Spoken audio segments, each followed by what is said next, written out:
আমানতের খেয়ানত বেড়ে যাওয়া নিয়ে যা বলেছেন মহানবী হজরত মুহাম্মদ সাল্লাল্লাহু আলাইহি ওয়াসাল্লাম। ইসলাম মুসলমানদের আমানতদারিতার প্রতি বিশেষ তাগিদ দেন। মহান আল্লাহ বলেন, নিশ্চয়ই আল্লাহ তোমাদের নির্দেশ দেন যে তোমরা যেন প্রাপ্য আমানত প্রাপকের কাছে পৌঁছে দাও। পবিত্র কোরআনে মুমিনের গুণাবলী সম্পর্কে আল্লাহ তাআলা বলেন, এবং যারা আমানত ও অঙ্গীকার সম্পর্কে হুঁশিয়ারি থাকে। ইসলামের দৃষ্টিতে যে ব্যক্তি আমানত রক্ষা করে না সে মুনাফিক বা কপট।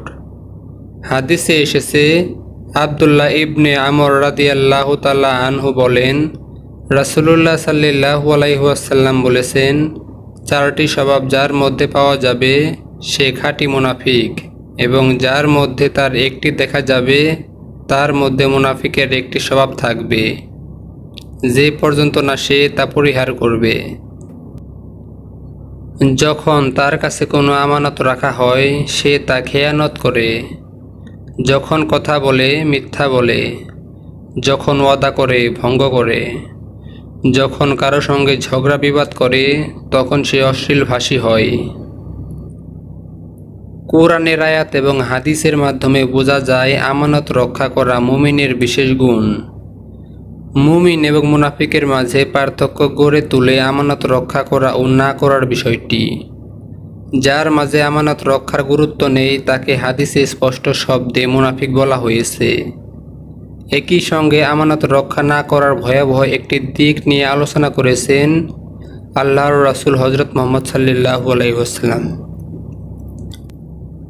তিনি বলেছেন, আমানতের খেয়ানত বেড়ে যাওয়া কিয়ামতের অন্যতম আলামত, অর্থাৎ শেষ জামানায় আমানতের খেয়ানত ব্যাপকভাবে বেড়ে যাবে। হাদিসের ভাষ্যমতে অযোগ্য লোককে কোনো কাজের দায়িত্ব দেওয়াও আমানতের খেয়ানতের অন্তর্ভুক্ত।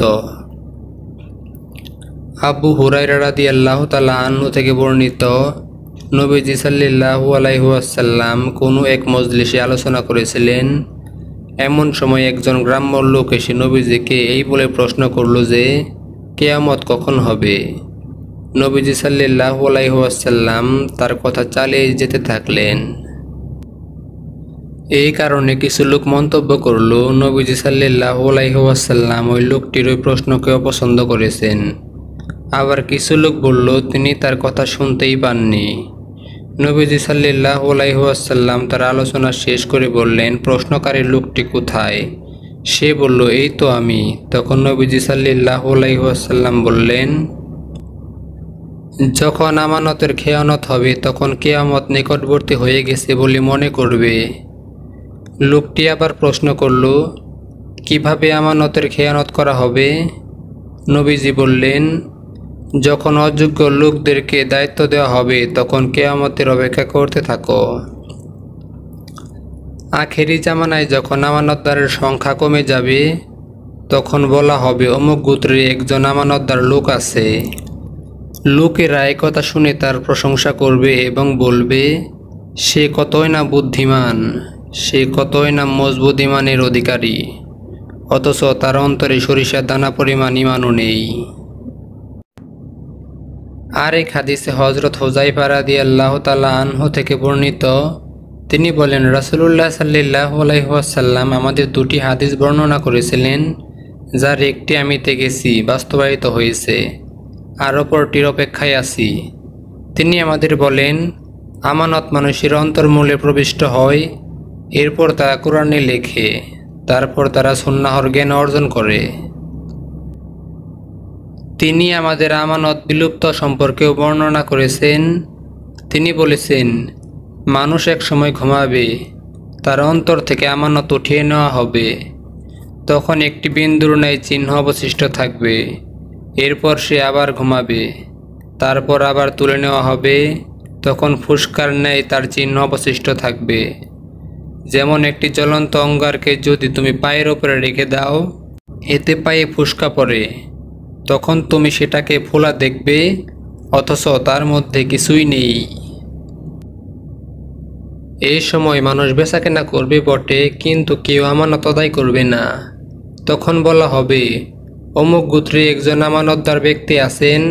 কোনো লোক সম্পর্কে বলা হবে যে লোকটি কতই না বুদ্ধিমান, কতই না বিচক্ষণ, কতই না বীর, অথচ তার অন্তরে সরিষার দানা পরিমাণ ঈমান থাকবে না। এরপর হুযায়ফা রাদিয়াল্লাহু তাআলা আনহু বলেন, আমার উপর দিয়ে এমন একটি যুগ অতিবাহিত হয়েছে, তখন আমি তোমাদের কার সাথে লেনদেন করছি এ সম্পর্কে মোটেও চিন্তা ভাবনা করতাম না। কেননা সে যদি মুসলিম হয় তাহলে তার দ্বীনই হক আদায়ের জন্য তাকে আমার কাছে ফিরিয়ে আনবে। যদি সে খ্রিস্টান হয় তাহলে তার অভিভাবকরা হক আদায়ের জন্য তাকে আমার কাছে ফিরে আসতে বাধ্য করবে। কিন্তু বর্তমানে আমি অমুক তমুক ছাড়া কারো সঙ্গে বেচাকেনা করব না।